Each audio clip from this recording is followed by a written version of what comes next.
पहाड़ की ढलान पर बना पुराना घर। सुबह का समय। धूप पहाड़ की चोटियों पर झलक रही है। बर्फीली हवा चल रही है। गौरव ठाकुर, परिवार के बुजुर्ग पिता, सख्त लेकिन दिल के साफ।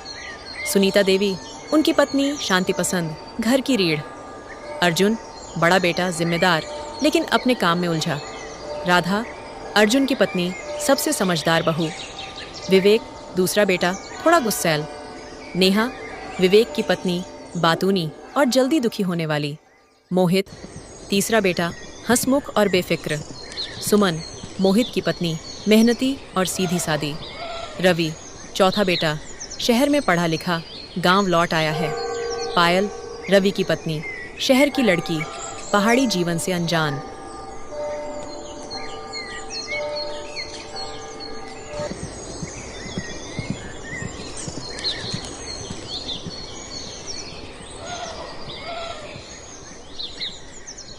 रसोई के पास से धुएं की हल्की महक आ रही है।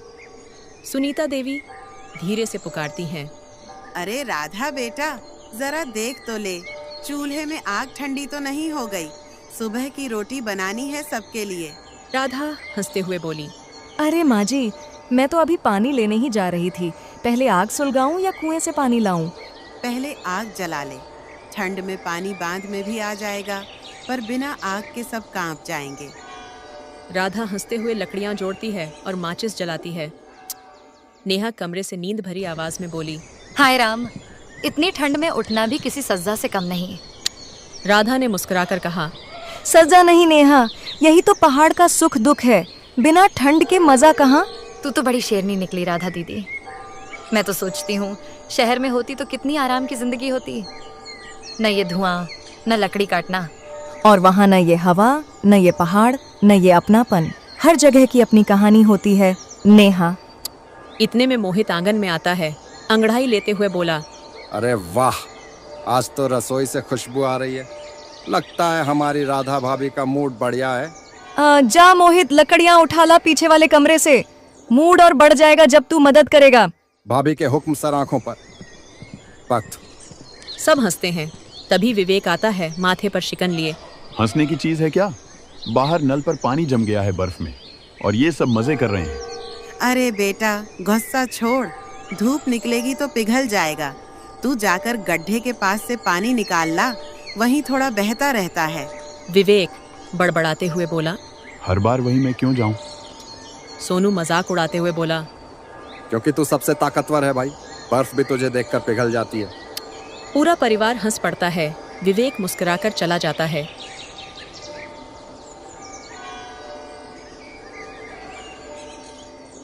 राधा, नेहा और सुमन एक साथ रोटी बेल रही हैं। पायल कोने में बैठी मोबाइल चला रही है। पायल, जरा ये सब्जी में नमक डाल दे, मैं रोटी सेक लूं।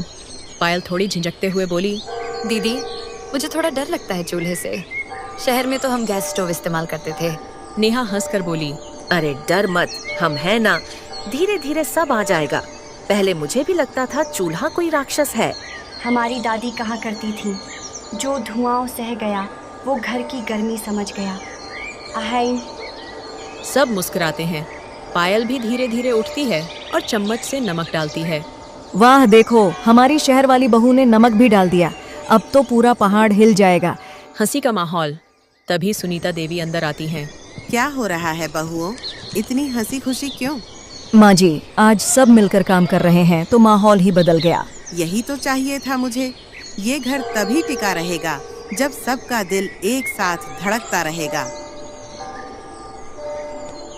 कुछ दिन बाद आसमान अचानक काला होने लगता है। पहाड़ की चोटियों पर बादल घिर आए। हवा चलने लगती है। अर्जुन घर के बाहर से बोला, अरे बाप रे, लगता है आज फिर बारिश आने वाली है। जल्दी सब लकड़ियां अंदर रख लो। नेहा, सुमन, पायल, चलो मदद करो, वरना सारी लकड़ियां भीग जाएंगी। सभी दौड़ दौड़ कर लकड़ियां अंदर रखती हैं। हवा की सीटी बजती है।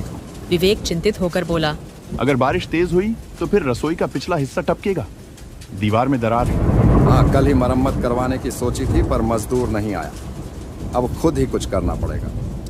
सुनीता शांत आवाज में बोली, तू चिंता मत कर बेटा, हमने पहले भी ऐसे कई तूफान देखे हैं। जब तक दिल मजबूत है, घर कभी नहीं गिरता। सब थोड़े भावुक हो जाते हैं। बाहर बादल गरजते हैं, अंदर दिए की लौ डोलती है। तेज बारिश शुरू हो चुकी है। हवा की चीखती आवाज और छत से टपकते पानी की बूंदें। सब लोग एक कमरे में इकट्ठे हैं। नेहा डरी हुई आवाज में बोली, अरे बाप रे, ये कैसी बारिश है दीदी, घर तो हिल रहा है। पायल घबराकर बोली, क्या इतना जोर से हमेशा बारिश होती है यहाँ? राधा शांत स्वर में बोली, हाँ पायल, पहाड़ों में बारिश का मिजाज बड़ा जंगली होता है। कभी प्यार से बरसती है, कभी पहाड़ हिला देती है।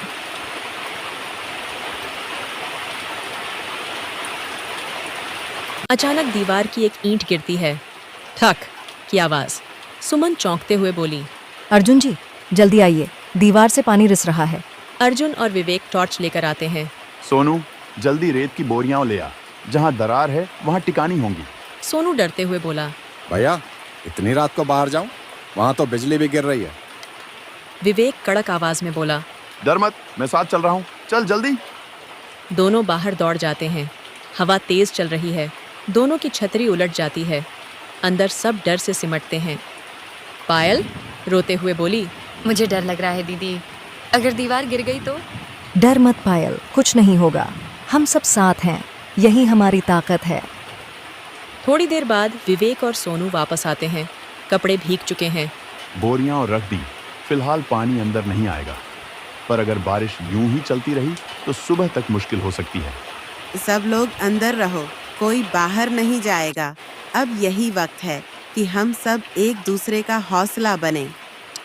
सब एक दूसरे को देखते हैं। राधा धीरे से चूल्हे की राख से दिया जलाती है। चाहे बाहर अंधेरा कितना भी हो, घर में अगर रोशनी जली रहे तो उम्मीद जिंदा रहती है। जय। सबकी आंखों में थोड़ी राहत की चमक आती है।